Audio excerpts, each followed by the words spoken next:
What's up, Acolyte Squad? My name is Prince, and I'm an urban acolyte. This is my reaction to the latest episode of The Mandalorian, Chapter 14, The Tragedy. And hey, man, I'm going off the dome. This is my reaction, so I'm getting ready to go all out, talk spoilers, tell my thoughts. So if you have not seen the episode yet, come back later and watch this video after you've seen the episode. Before I get into everything, though, to respond to my bro Geekdom, hey, shout out to Geekdom, greatest Dragon Ball creator, vlogger, everything as far as I'm concerned. I'm representing for Dragon Ball with my Goku Negro, my Goku black shirt on. But Geekdom asks, how can they top last week's episode? And I'll be darned if they didn't try. Actually, my response was something like, it would be cool if I think they should just move on with the story. It would be cool if they brought in like somebody like Dr. Afra or somebody to appease some of the outspoken vocal people who've been upset over the last few episodes. Now, we didn't quite get Dr. Afra. Fennec Shand is back, and specifically one of the people that I was talking about who is a huge Dr. Afra fan is probably going to be excited by the fact that Fennec Shand is back, her being someone who has actually gotten paid to talk about Star Wars on actual Lucasfilm stuff, Star Wars Insider Magazine, the Star Wars comic books, the Star Wars show on YouTube, being an Asian American woman herself. I'm pretty sure she's happy to see Ming-Na Wen come back as Fennec Shand. There were a whole lot of people who felt that Fennec Shand was wasted and underused. And what I've always said to you guys, you need to just wait until we get the full story, see how the full story develops before you start to rant and complain and talk about what they messed up, what they did wrong, this and that. Now, was Fennec Shand saved by Boba Fett like many people assumed in season 1? I'm still not sure. Ultimately, yes, she was saved by Boba Fett, and that's another spoiler. That's something else we learned that made this episode really awesome. Boba Fett is back. He is back in the armor, and matter of fact, we found out the truth about Jango Fett. Jango Fett was a foundling, just like Din Djarin. He was a foundling. He earned his armor. He went on to become a bounty hunter, participated in the Mandalorian Civil Wars, which is something we really don't know much about. We knew that there was a Mandalorian Civil War that Sabine participated in. That was the Mandalorian Civil War to oust the Empire and the members of Death Watch who took on leadership positions when the Empire took over, you know, after the events after Order 66 went down and the end of the Clone Wars. But apparently this Mandalorian Civil War was an ongoing thing. And now that, because like I said, I'm going straight off the dome, I got a few notes from this episode, but nothing else. And I literally, you can ask my wife, like I literally just finished watching the episode, turn on the lights, hit record, and I'm going, baby. I'm going. I ain't even had any caffeine or energy drinks, but I'm gonna try not to talk an hour and a half, hour and 40 minutes like I did when I drank that ginseng ginger drink. So that's why y'all got a episode, off the dome episode. There's an hour and 40 minutes because I was hopped up on ginseng and whatever else they put in that thing. It tasted like Red Bull, but better. It is cheaper than European Red or American Red Bull, which costs a lot here, even though this is where Red Bull comes from. Thai Red Bull is like, it's like cough syrup and it tastes nasty. It was like 30 cents or something. But anyway, I digress. 45 cents. What was I saying about Boba? So we learned that Jango Fett was a foundling. He earned his armor. He mentioned the Mandalorian Civil Wars. Sabine mentioned that Mandalore, the actual planet, was ruined because of all of the ongoing fighting within the Mandalorians. I'm thinking that when Duchess Satine Kryze, when she came to power, and maybe whoever came before her, that whole thing about a peaceful Mandalorian culture, getting away from the old ways, which one of the things that the Death Watch was, no, we need to return to the old ways. We need to stick to that, stick to our Mandalorian heritage, right? That's what Din Djarin grew out of, that cult that he belonged to, that he knew nothing about, that was devoted to the old ways. What was it called? The Children of the Watch. I'm guessing all of this spawned from this event, the Mandalorian Civil War. And as we get more into the restoration of Mandalore, because what's your homegirl's name? Satine's sister, Bo-Katan Kryze, she comes out of that too. So I'm guessing if eventually we get to a focus on the story, the restoration of Mandalore, or there's a spin-off that deals with that, then we'll get more on that, because right now we got so many characters and so much of a narrative that's shaped around that. I mean, Sabine is affected by that if she comes back, Din Djarin, Bo-Katan Kryze, Boba Fett is probably going to get involved in that, right? Just through his relationship with Din Djarin now, because they're a team, they're a squad now, right? So, I was going to summarize the episode, but I'm going off the dome and I don't have an outline in front of me. So that's obviously not going to happen, because I've already dived into like huge spoilers and stuff that's happened in the episode. But just real quick, what happened? So, Din Djarin, Baby Grogu, BGZ, they go to Tython sooner than I was thinking. I was thinking maybe they go to Tython in the next episode, and then Moff Gideon comes up. Moff Gideon's forces take BGZ, and then the finale is a big rescue mission. I thought that they would deal this episode with bounty hunters tracking the Razor Crest after they leave what's that place called, the forest moon of Caladan, something like that, the planet they just left where Ahsoka was on, right? So I thought something would happen on the way to Tython, but no, Jon Favreau, Dave Filoni were like, nope, we're going to Tython. Tython is not an ice planet, like I said in the previous video, but you can look in Dr. Aphra issue 40. And I kind of left something out, because like I literally rolled out of bed, hit record on my phone, and recorded that right outside on the deck. Was that where they went, that temple was like the polar cap, or the polar region, like basically the North Pole. So usually what you see of a planet in Star Wars, we're kind of told the whole planet is like that. But Alderaan, at least as far as we know from, we saw Alderaan like had mountains, and there was like snow in the mountains. It's this artsy fartsy kind of grassy planet, but it's got mountains, right? So I don't know. Tython apparently has a snowy region that we've seen in Dr. Aphra, or maybe that wasn't snow and I just thought it was. It could have been nighttime and it looked like snow, but I thought it was a snow planet. But it was very rocky mountainous terrain. I did notice that in the Dr. Aphra comic book number 40. If you didn't see the video I did about Revan, where I talked about that Dr. Aphra issue, I think it was that the last video I posted, because I didn't post any screen captures or anything from the comic book. Darth Vader and Dr. Aphra go to Tython, and so I said Tython's been canon for a year, and I didn't know, because I didn't read the comic book last year. I was basically on my honeymoon here in Thailand, right, when all that stuff came out, so I wasn't really trying to read Star Wars comic books.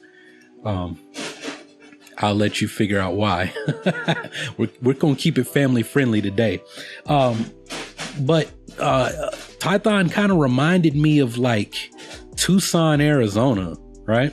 Anybody, Arizona people, Southwest America, think about it. There's an area, Tucson, when you're on the I-10 on the way to Tucson, and maybe parts in between Tucson and Phoenix, but there's like a lot of grass, when you're going from El Paso through New Mexico, lots of grass. It's not quite desert, right? That's kind of how Tython looked, right? And then they go to the Seeing Stone, and it reminded me of a cross between Stonehenge and something that looked like it was out of the concept artwork for Achto, where Luke Skywalker would have been. So I'm thinking like, I'm wondering if like that was a seeing stone that Luke Skywalker taught Rey meditation, that Luke was on at the time that he became one with the Force. If there was the same idea there that, that's something I'll have to follow Phil Zostak over on Twitter to find out, next week, if they got the idea of the Seeing Stone from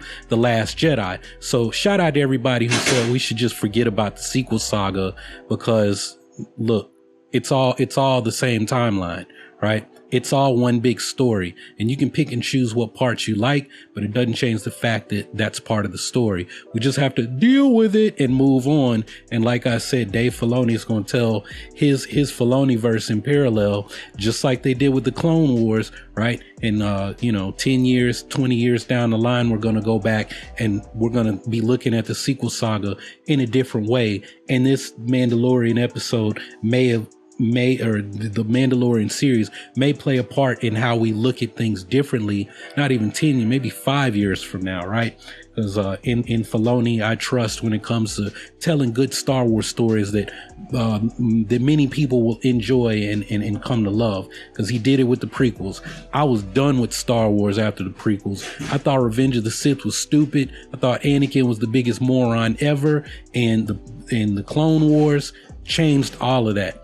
Just like if we see the Obi-Wan series is supposed to start up in January, start shooting, and there's Hayden is supposed to participate in that. There'll be flashbacks, and that will even probably start to redeem Hayden Christensen, the live action Anakin Skywalker, in the eyes of many. And speaking of redemption, even though this is the tragedy, what did I say in the video that I did on the 3 reasons Boba Fett is back? I talked about redeeming the character.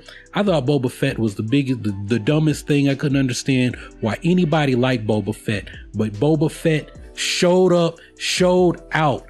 Man, he was with the gaffy stick. First he went ham. He went hard than a mother on the stormtroopers with the gaffy stick. I'm so excited. I'm so hyped right now. I can't even talk right, y'all. I said stormtroopers. I can't even talk right. Like, that's how dope. If you haven't seen it and for some reason you're watching the damn video when I told you not to watch until after you've seen it, he went hard than a mother. And then when he got his armor, right? Because Din Djarin was knocked out for most of it. Baby Yoda, be Jesus on the Seeing Stone, on one with the Force, sending out, the Force beacon call for any Jedi out there who are listening to be able to locate him, to connect with him through the Force, however that works.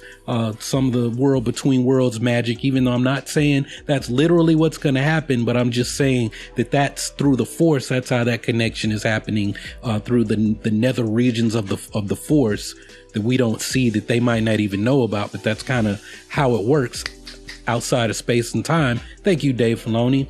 I explained that back in my garage, like how that whole thing works based on stuff I learned from different Taoist teachers. I don't know where the video is, but you can go look for it. I don't even remember the name of it. But those of y'all who were there, y'all remember I was drawing stuff up on the whiteboard in my garage and everything, a year and a half ago, something like that. So yeah, I'm not going to do it here because I'm off the dome and I have no whiteboard. Well, I got a whiteboard over there, but I'm not going over there and doing it because I'm talking about this episode, right? But I said this is the redemption of Boba Fett. He redeemed himself. Then he got the armor on. He did a rocket punch, y'all. A rocket punch. Like, he punched a dude in the gut and fired off a rocket and sent him flying. That's something from Star Wars: The Old Republic. And maybe the rocket punch has appeared somewhere else in Legends canon. I don't know, but your boy Favreau put in the rocket punch from the Star Wars MMO. Man, this episode made me want to play Star Wars Old Republic. When we get moved, if I can go full time on YouTube again, I legit might start back playing Star Wars Old Republic because of the Mandalorian. I want to be a Mandalorian bounty hunter and run with a group of Mandalorians, and somebody can play a sniper, this wearing Mandalorian, that's wearing Beskar steel, because now you can wear anything. You can dress any kind of way you want to in the game now, right? Because that's how it looked with You had a Merc, you had a Mandalorian tank, and you had a sniper in Fennec Shan. That's how they looked, and we're gonna be seeing that trio, that squad, go to rescue Baby Yoda Baby Grogu, BGZ, because BGZ, after whenever he uses the Force, he's still a baby, right?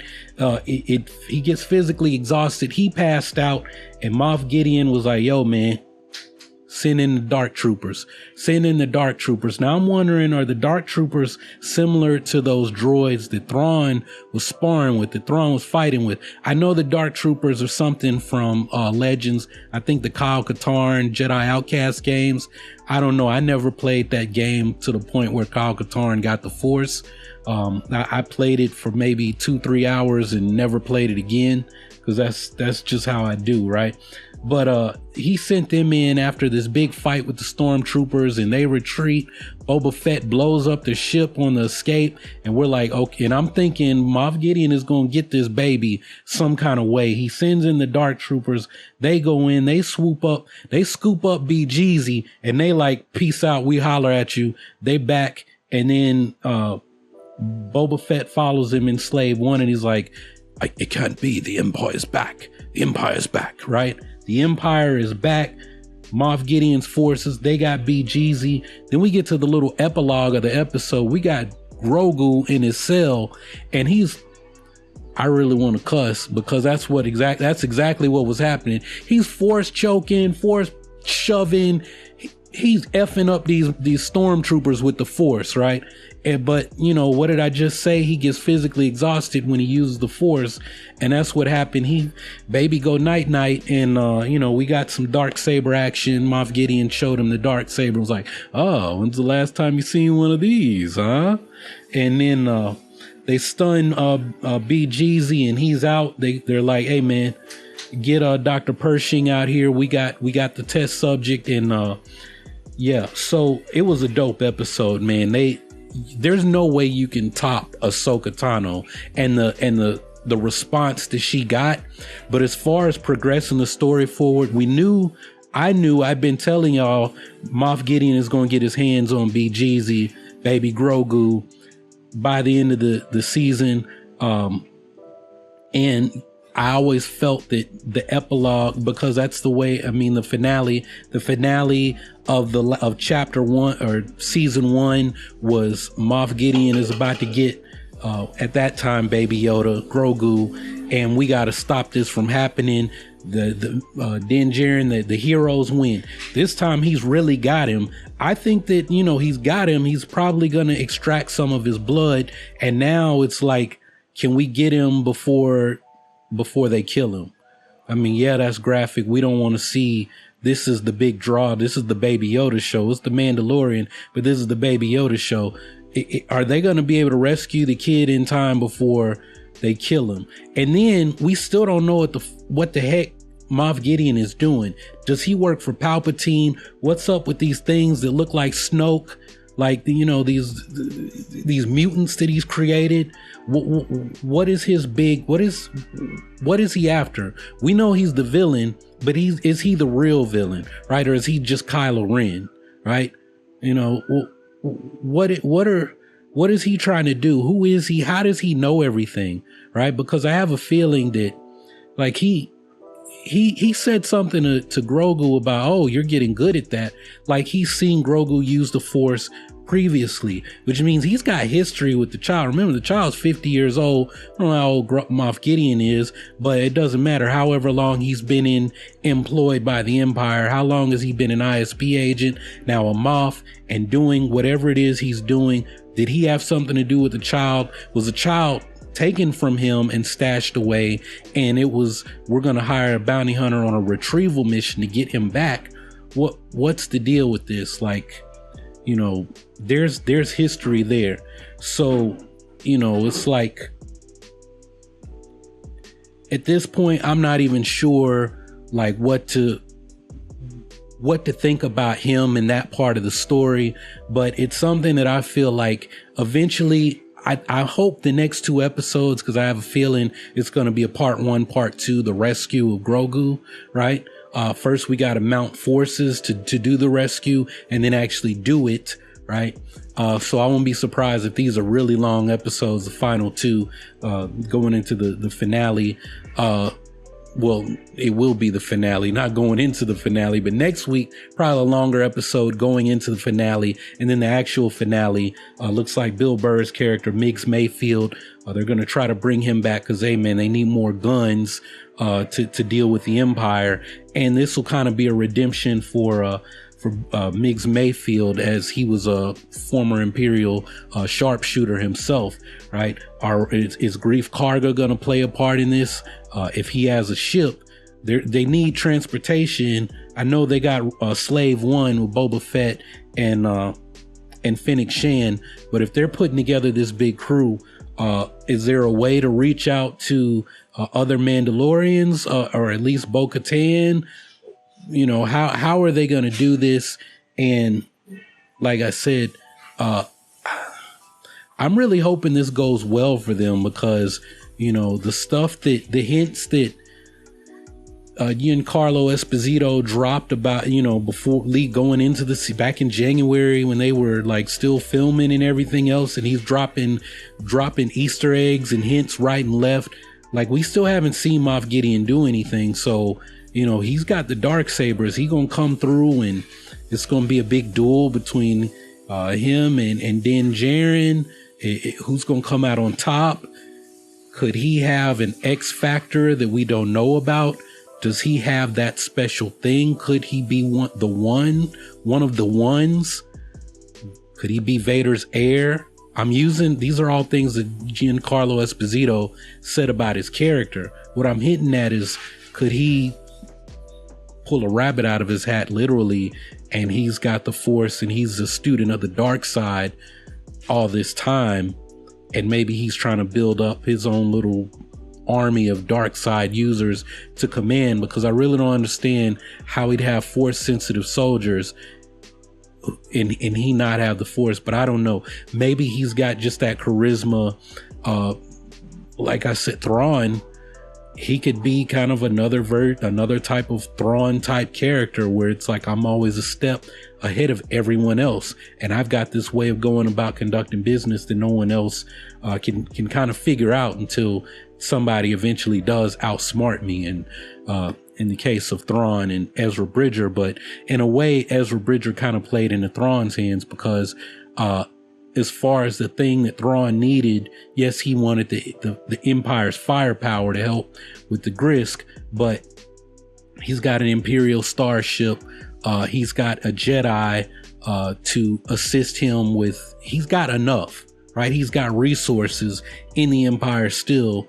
I mean, we saw that last week, and he's got Ezra Bridger. And if he can bring him to his side and say, look, my fight really isn't with the Empire and against the rebels. I have my own fight, and now I'm going to go do that, and I could really use your help.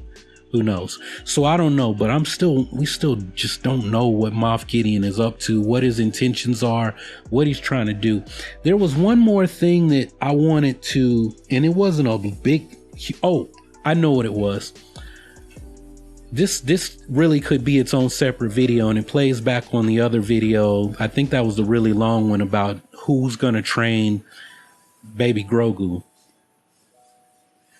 I really need to flesh this out, make it its own video, but I'm gonna say it here, and then that's it. That's all I got for my reaction, review, whatever it is you want to call this, right? But Din Djarin tells Grogu, he was like, I can't train you, you're too powerful, right? I want some Jedi to show up because I want you to be trained. You deserve it. It's part of Din Djarin being a foundling. He lost his family. Finding out that Grogu was a Jedi at the temple. The Jedi are gone. They're all but extinct. He lost his family. He wants to give him what he didn't have, right? But Grogu's a foundling, right? And the same way that Sabine was broken, she had a family, but she left the Mandalorian, she left her family, she left everything, and she was broken. Kanan Jarrus, a Jedi, stepped in and healed her, made her a better Mandalorian. helped her reconnect with her family, right? Her actual family, helped her reconnect with Mandalore, return the Darksaber to the Mandalorians, and yeah, it plays a part in they lost it again, right? They're always losing the Darksaber, but that's a whole other thing, right? But it was part of the redemption of Bo-Katan Kryze, right? Because she felt she wasn't worthy to lead Mandalore, and now here she is, 6-7 years later, and she's talking about restoring Mandalore and restoring the throne and getting back what was lost to her, right? So, and all of this came from Kanan Jarrus, a Jedi, right? Played a huge part in this Mandalorian story. And he could have said, well, I'm a Jedi, I can't help you be a better Mandalorian, Sabine. And it's like the mirror of that. Now here we have Din Djarin, and he's a foundling, and baby Grogu is a foundling too, right? In a sense, he's separated from his people, and Din Djarin wants to return him to his people because he's sworn it. But it's like, well, and I think I talked about this on another video too. He feels he's too powerful. Din Djarin feels he's not worthy, right? But I don't think Grogu really wants to. Yes, he did reach out and connect with the Force and reach out, but I really get the feeling that he wants to stay with Din Djarin. It's sounding like he obviously wants to be trained and learn to use the Force and be a Jedi. But can you learn how to be a Jedi from someone who's not a Jedi? Now, if we talk about, oh, well, they gotta christen him, and there's the order and this and that. No, there's none of that exists, right? If we talk about the only official Jedi who's got a real Jedi lineage all the way to the top is Luke Skywalker. And I'm telling y'all, because if Luke Skywalker takes on Grogu, then we know what's going to happen to him. He's going to die, or something's. Well, I won't say he's going to die, because Kylo Ren, we're learning now, didn't kill all of Luke's students, but he killed some of them. Some of them was accidentally killed one of his friends. But I mean, like, the 3 that we saw, Kylo Ren, Ben Solo played a part in why they're dead, right? The other ones, Luke seems to believe that they were killed, and then Ben took a handful of them with him. That handful was 3, and they ended up getting killed because of Ben Solo, whether an accident or intentional. He killed them, right? Were there some other students there? It's possible. Maybe Grogu was there and somehow he got away, or, he's still probably, at that point, like 70, right? If we say it was 4 or 5 years before The Force Awakens, 70, 71, he's still a child in Yoda years, right? Yoda species years. So maybe he was trapped under the rubble, and Luke just didn't see him. Of course, I don't know why he didn't just reach out with the Force and locate him. But I mean, I don't want that for him. I want him to have his own trajectory, his own story, right? So I don't see the Luke thing happening, and I think it would be an awesome thing if it's like, well, he starts talking or communicating some kind of way, and I want to be a Jedi, but I want to stay with you, Daddy. And, and Din Djarin's got to be his Jedi daddy, his Jedi poppy, right? We're going to make that term. I ought to make a t-shirt with B. Jeezy and Din Djarin. This my Jedi poppy, and people, but he's a Mandalorian. How's that your Jedi poppy, right? Well, he's teaching him to be a Jedi the best way he knows how to. What did I say? He's going to be LeVar Ball and put all 3 of his sons. Shout out to Jello, G3, signed with the Detroit Pistons. LeVar Ball put all 3 of his sons in the NBA. I can't believe it. I'm so happy for them. I can't believe it, right? And maybe Din Djarin, just through his sheer wills his way into, I would love for this to end the series after they deal with Moff Gideon and whatever else is going on, restoring Mandalore, to ride off into the sunset, and they're like, all right, we're off to find Jedi relics, and I will make you a Jedi, my son, right? Din Djarin and B. Jeezy, baby Grogu. That's how I'd like to see this end. But yo, man, those are my thoughts on the episode. This was a dope episode. They followed up. They bridged the gap between what I thought was coming and Ahsoka beautifully. It happened faster than I thought, but that means that the rescue for baby Grogu is on and popping. And like I said, what I'm looking for is, one, I want to know what in the hell Moff Gideon is really doing and who is he working for? Is he just an independent agent? Is he part of the final order, right? He means he's taking real marching orders from Palpatine. And that's obviously why he didn't go off with the First Order, because like I've said, the First Order was not part of the contingency plan. But Palpatine, being the true savant and having plans upon plans upon plans, he had people within the First Order who were like, all right, we're gonna let Grand Admiral Sloan and these guys who are at the top of the organization think they're calling the shots, but we're reporting everything they're doing to Palpatine. And then, when they were lost floating through the unknown regions of space, Poppy Snoke just happened to show up and rescue them from floating around lost in space. And that's when he started killing and went on his murdering spree and got rid of everybody so that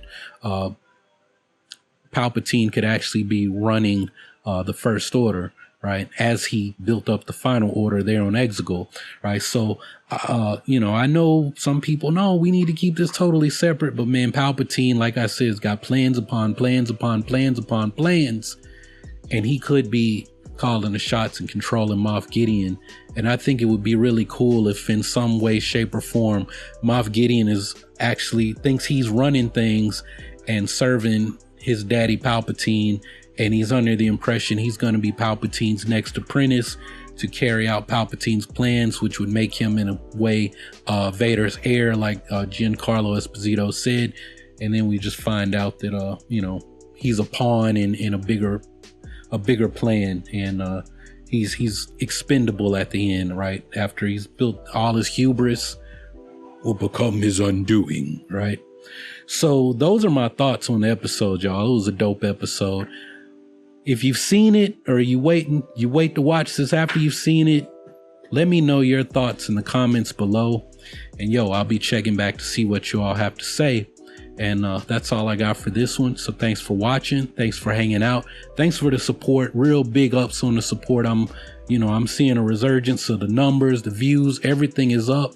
My wife is happy. I'm happy. And I'm glad to just, do this thing, talk Star Wars with y'all and geek out and have fun and dive deep when it's time to dive deep, and, and just enjoy it, man. Because it's nothing wrong being a Star Wars fan. Just enjoy it, take it for what it is, and then move on with your life, right? It's entertainment. It's entertainment that sometimes we can derive a deeper lesson from, right? That's what Joe Campbell is really trying to get across in this, is we like telling stories, right? Matter of fact, I'm looking at, in the 3 decades since I discovered the hero with 1,000 faces, it has continued to fascinate and inspire me. Joseph Campbell peers through the centuries and shows us that we are all connected by a basic need to hear stories and understand ourselves. As a book, it is wonderful to read.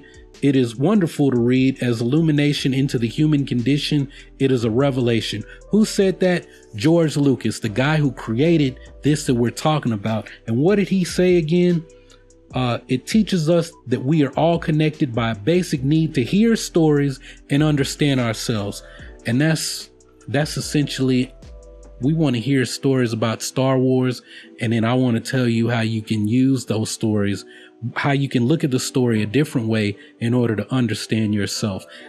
God damn it, George Lucas just gave me my mission here on YouTube. Thank you, George, for giving to me, helping me being able to give to my family and give to the world. I'm gonna quit before I cry, because I actually do get emotional about that kind of thing, because I'm a teacher at heart, and that's what I wanted to do on this channel, was teach y'all about Star Wars and how, what was the words again? And how it can help you to understand yourself. So I can't even say anything else after that. George, you just dropped the mic for me, dog. I appreciate it. So y'all keep on breathing, and may the force of others be with you always.